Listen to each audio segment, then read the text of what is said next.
nasta'in ala umur dunya waddin.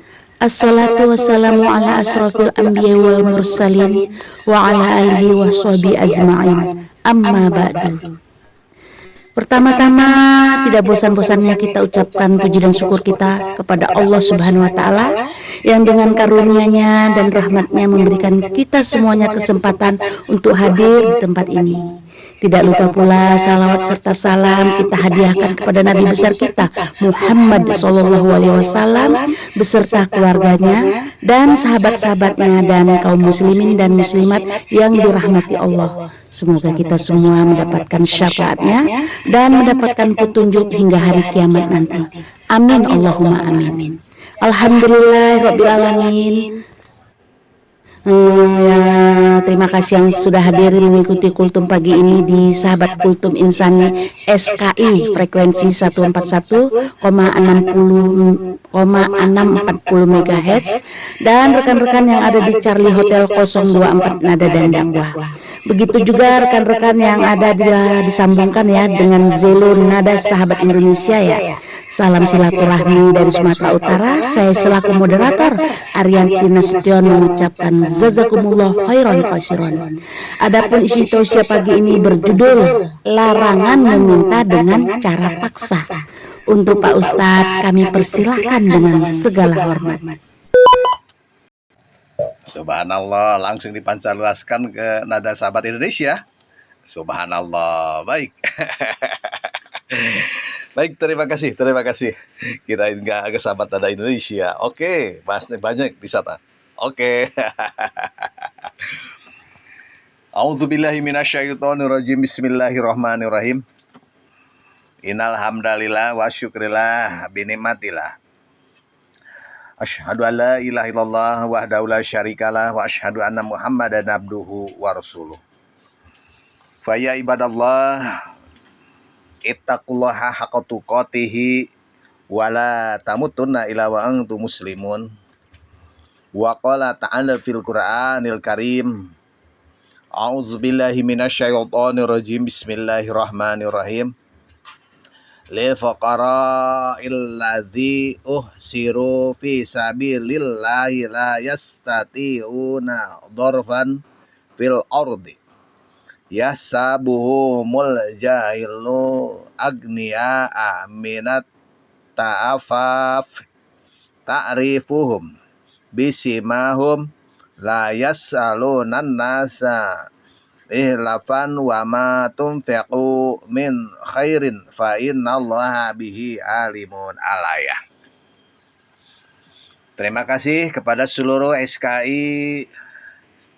Terima kasih pula kepada seluruh Nada dan Dakwah Charlie Hotel Ziaratullah yang telah hadir, para user dan juga terima kasih kepada seluruh Nada Sahabat Indonesia yang sedang mendengarkan. Bapak Lurah juga terima kasih, Bang El juga terima kasih, semuanya yang ada di sana. Ya. Jamaah yang saya hormati, di dalam Al-Quran menerangkan larangan meminta dengan cara memaksa. Ya. Di dalam Al-Quran, berinfaklah kepada orang-orang fakir yang terikat oleh jihad di jalan Allah Subhanahu wa Ta'ala. Mereka tidak dapat berusaha di muka bumi. Orang yang tidak tahu menyangka mereka orang kaya karena memelihara diri dari minta-minta. Kamu kenal mereka dengan melihat sifat-sifatnya. Mereka tidak meminta kepada orang secara mendesak. Dan apa saja harta yang baik yang kamu nafkahkan di jalan Allah, maka sesungguhnya Allah Maha mengetahui. Jamaah yang saya hormati, pada pagi hari ini di dalam ayat ini bahwa Allah Subhanahu wa Ta'ala menyuruh kepada kita semua agar lebih memprioritaskan infaknya kepada orang-orang fakir yang memiliki sifat-sifat seperti yang dijelaskan di dalam ayat barusan. Nah, pembahasan lebih jauh mengenai ayat inilah kita ikuti di pagi hari ini, ya. Sebelum saya bongkar ayat ini, kita lihat dulu asbabun nuzulnya. Jamaah yang saya hormati, para mufasir ini menuturkan bahwa ayat ini turun berkenaan dengan ahli sufah.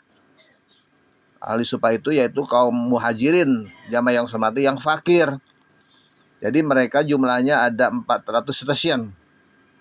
Dia tidak memiliki rumah juga harus memikirkan bagaimana jamaah yang hormati kontrakan dan lain sebagainya. Dan bertempat tinggalnya juga hanya di supah, jamaah di pinggir masjid, tempat duduk pinggir masjid Rasulullah SAW yang diatapi langsung jamaah oleh masjid tersebut, hanya di situ duduknya. Nah, pada malam harinya jamaah mereka mengaji Al-Quran, ikut kultum, ikut membaca Al-Quran, mendirikan sholat tahajud.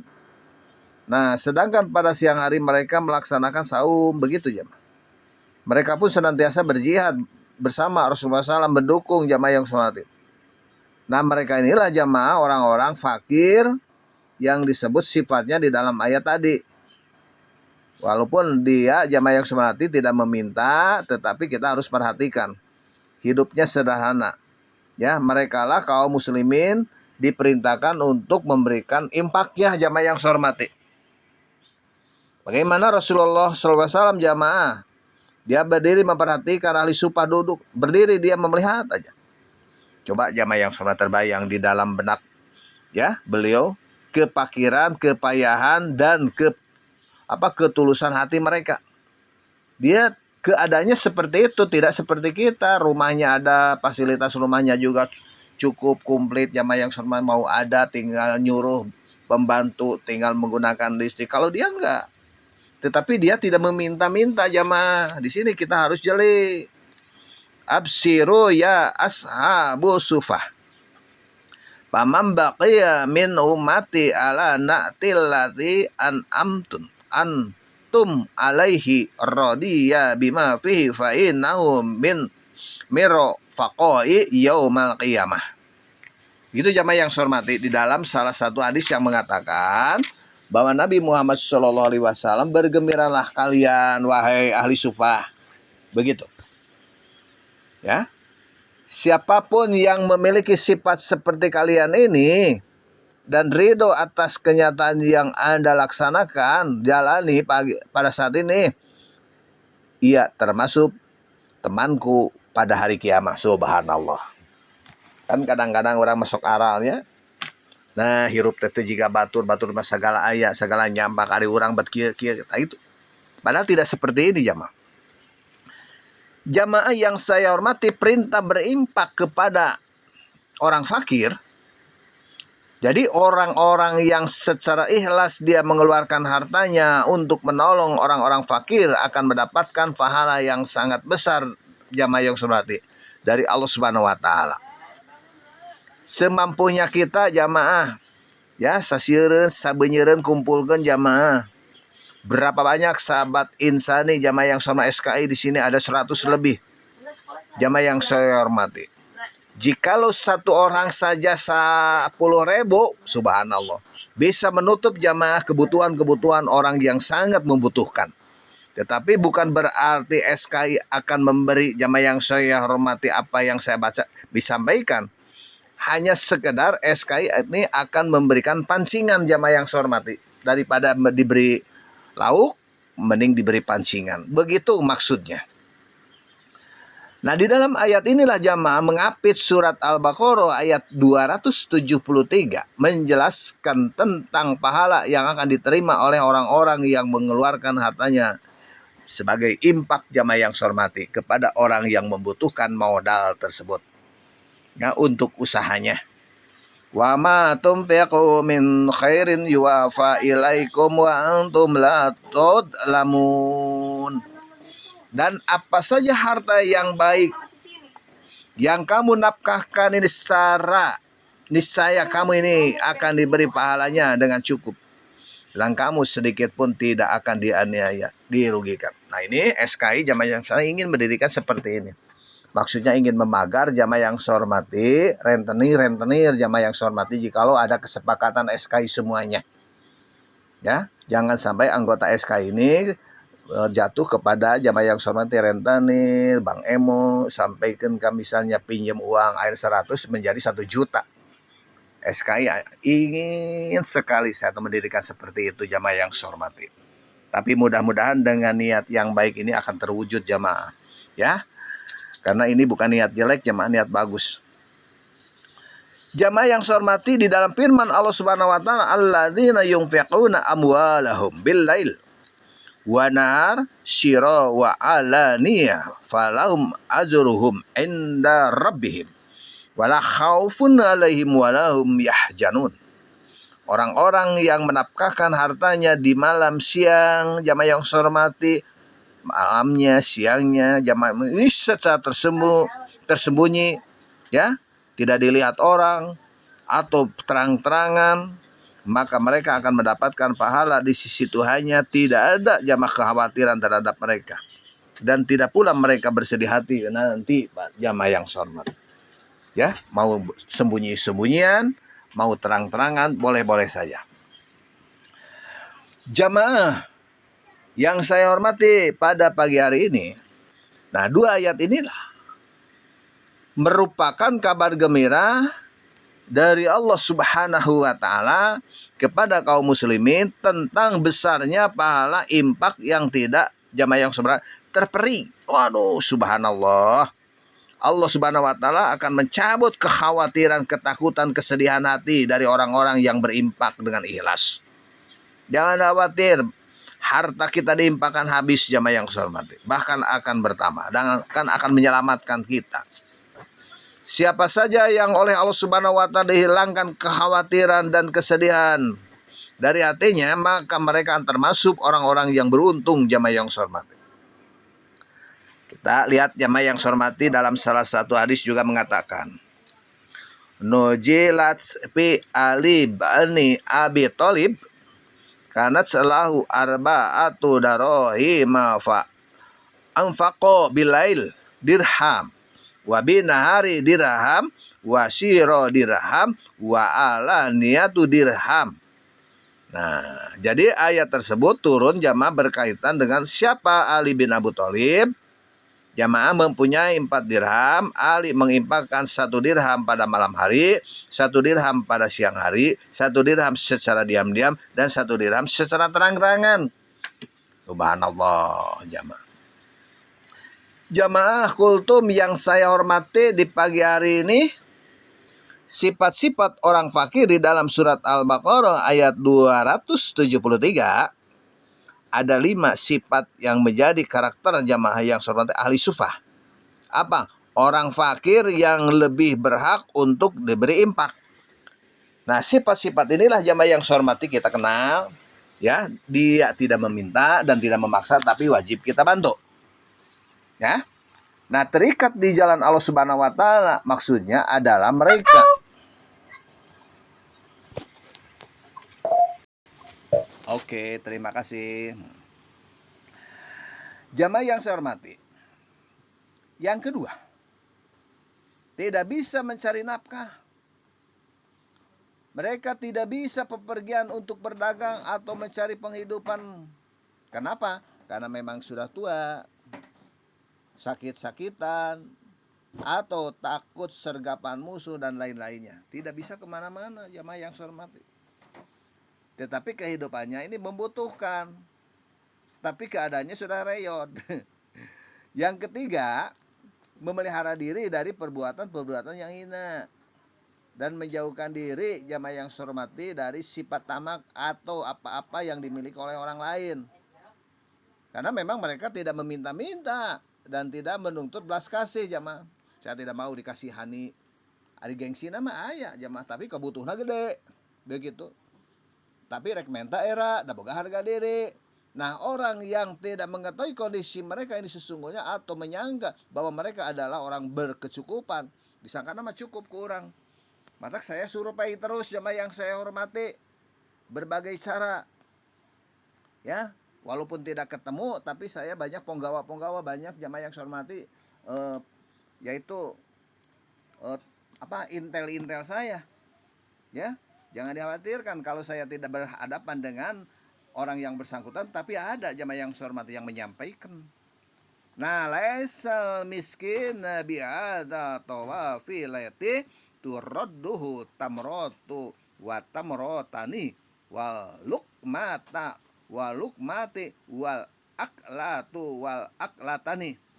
Walakinal miskina alladzi la yajidu ghina yugnihi wala yubtanu lahu fayutas sadaqatu alaihi wala yasalunas sayi'an. Begitu jamaah yang hormat. Yang artinya orang miskin itu bukanlah orang yang suka berkeliling, jamaah yang hormati, mengharapkan pemberian sebutir, 2 butir kurma atau sesuap 2 suap makan, bukan. Namun orang miskin, jamaah yang saya hormati, itu adalah orang yang tidak mempunyai kecukupan untuk memenuhi kebutuhan. Begitu jamaah, dan tidak ada yang mengetahuinya sehingga ia pun diberi sedekah tetapi tidak pernah meminta sedikit pun kepada orang lain. Begitu jamaah yang saya hormati. Jamaah kultum yang saya hormati yang keempat, mempunyai ciri-ciri khusus sebagai orang fakir. Ciri-ciri ini jamaah yang saya hormati kita tangkap oleh orang-orang yang beriman yang mempunyai basyiroh. Basyiroh itu mata hati, jamaah perasaan dan akal. Jadi firasat orang mukmin. Nah, serta orang yang sering menanyakan perihal mereka dari tetangganya, dari kerabatnya, bagaimana keadaan orang tersebut, begitu kan? Sering. Nah, ciri-ciri orang fakir bisa saja jamaah dicermati dari penampilannya. Kita lihat penampilannya.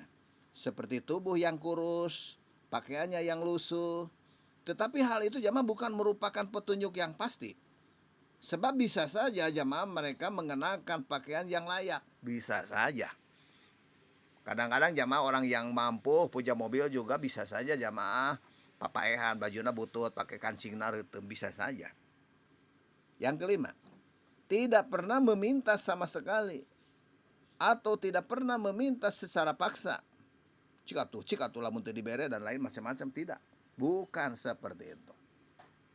Apabila mereka ini benar-benar di dalam keadaan kurus, membutuhkan sama sekali, kita lihat, kalau saya mah genut, harus dia meminta kepada orang lain. Mereka tidak meminta dengan cara memaksa atau menyesalkan, ya. Hati orang yang minta pertolongan hayang butuh tapi menyipik kesebelun, tapi ulah gitu. Jamaah yang hormat. Nah, ini perlu jamaah dibantu.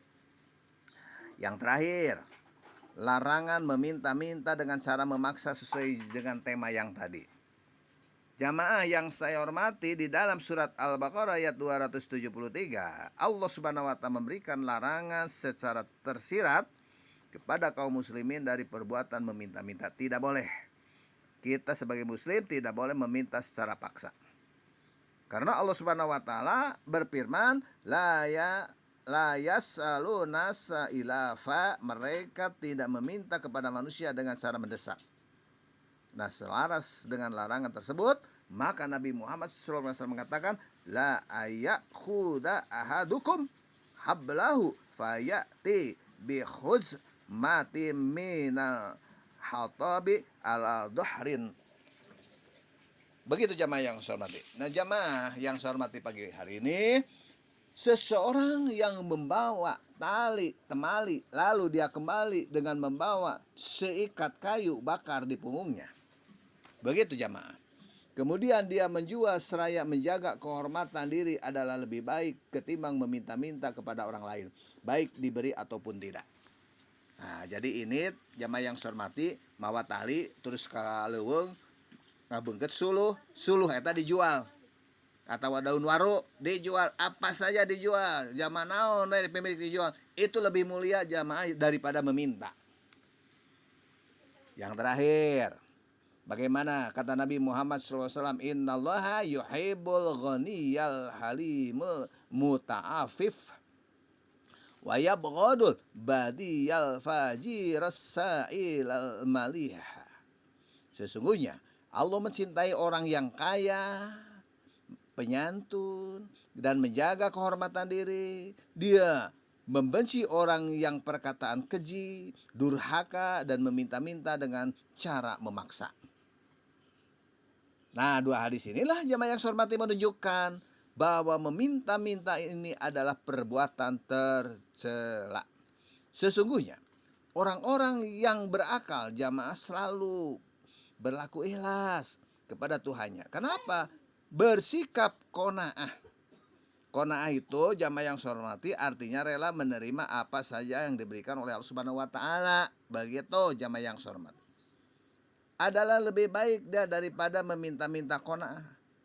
Sebab perbuatan meminta-minta pada hakikatnya ini merupakan perbuatan menghinakan diri sendiri. Begitu jamaah yang saya hormati. Wajib bagi setiap mukmin jamaah yang saya hormati. Ya. Beretikat bahwa segala macam rezeki berasal dari Allah Subhanahu wa taala. Mengiba-iba jamaah yang seperti agar orang lain menaruh belas kasihan kepadanya sama sekali tidak mencerminkan keyakinan bahwa rezeki berasal dari Allah Subhanahu wa taala. Hendaknya kita kaum muslimin menghiasi diri dengan sifat qanaah sehingga tidak ada seorang pun yang mengetahui jamaah kefakiran kecuali Allah. Jamaah Syair mengatakan ini, memberikan nasihat kepada kita semua. Janganlah engkau meminta sesuatu kepada manusia, tetapi mintalah kepada yang pintunya selalu terbuka. Yang marah jika engkau tak mau meminta kepadanya Allah jika begitu. Yang berbeda dengan anak Adam yang akan marah bila ada yang meminta. Mana mah minta wae, pegawai ada ngambek, tapi Gusti Allah malah mun teu minta, jamaah yang hormati ngambek. Sombong. Jamaah, bila kita renungkan secara lebih mendalam pada pagi hari ini, surat Al-Baqarah ayat 273 ini mengungkap ajaran-ajaran yang sangat luhur jamaah yang saya hormati. Satu, memerintahkan untuk menjaga kehormatan diri, ya, seraya dia berusaha dan tidak berpangku tangan, ongkang-ongkang. Yang kedua, mengetuk hati kaum muslimin untuk berjihad di jalan Allah Subhanahu wa taala. Yang ketiga, mendorong kaum muslimin untuk senantiasa peduli dan memperhatikan kebutuhan orang lain, begitu kan? Nah, ayat ini menyimpan hikmah yang luhur jamaah tentang keharusan menumbuhkan jamaah mengembangkan kepedulian sosial di dalam masyarakat. Kepedulian ini akan menjaga kita semua dari melakukan tindakan yang menghinakan diri sendiri. Makanya saya mempunyai nama SKI, Sahabat Kultum Insani. Begitu, yaitu meminta-minta tidak boleh, maka kita harus menciptakan jamaah yang hormati dan membantu jamaah yang hormati dan bukan memberi untuk setiap hari. Bahasa sudah nama moal dek mere lauk tapi rek mere pancingan gitulah bahasa nama. Kita berdoa jamaah yang hormati kepada Allah Subhanahu wa taala, mudah-mudahan di pagi hari ini kita ada dalam ridho Allah Subhanahu wa taala. Innallaha wa malaikatahu yusholluna 'alan nabi ya ayyuhalladzina amanu shollu alaihi wa sallimu taslima. Allahumma sholli ala sayyidina Muhammad abdika wa rasulika nabil ummi ashabi rasul azmain amin. Ya Allah, ya Tuhan kami, berikanlah kepada kami karunia-Mu berupa harta yang bermanfaat bagi diri kami semua dan agama kami. Jauhkanlah kami dari perbuatan meminta-minta kepada orang lain. Sesungguhnya hanya kepadamu lah kami memohon pertolongan. Rabbana wattaqabbal du'a innaka antas samiul alim. Rabbana atina fid dunya hasanah wa fil akhirati hasanah wa qina adzabannar. Subhana rabbika rabbil izzati amma yasifun wa salamun alal mursalin walhamdulillahi rabbil alamin. Oke, terima kasih Mas Jack dari Jawa Timur, Kota Batu. Terima kasih Mas Jack juga. Mas Jack ada dua nih. Terima kasih Bu Sarifah Bulura dari Kota Depok. Terima kasih juga Al Imron dari Sumatera Utara. Terima kasih Bunda Arianti Nasution dari Sumatera Utara Simalungun. Terima kasih Cak Bendik Kilo Whisky Brapo dari Jawa Timur, Kota Batu. Terima kasih juga Visa DKI daerah khusus Ibu Kota Jakarta Timur. Alhamdulillahirobbilalamin, sehat ya. Salam untuk keluarga. Dan terima kasih juga buat Layang Gumintir. Terima kasih juga buat Mami Wulan semuanya ya. Oke. Nah, dari itu saya mengucapkan assalamualaikum warahmatullahi wabarakatuh. Waalaikumsalam warahmatullahi wabarakatuh.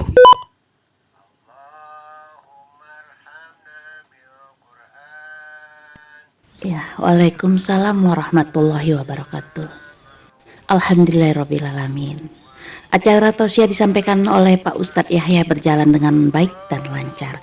Insya Allah para sahabat Kultum Insani frekuensi 141.640 MHz dan yang mendengarkan di Charlie Hotel 024 Nada dan Dakwah beserta juga ya yang punya Zelo ya Nada Sahabat Indonesia. Insya Allah mendapat keberkahan di dalamnya.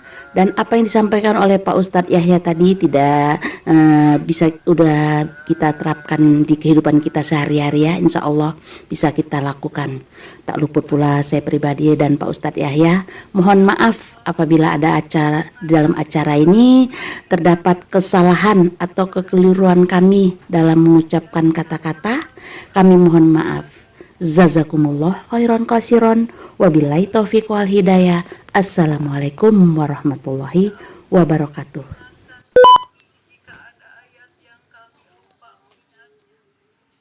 Lanjutkan ya.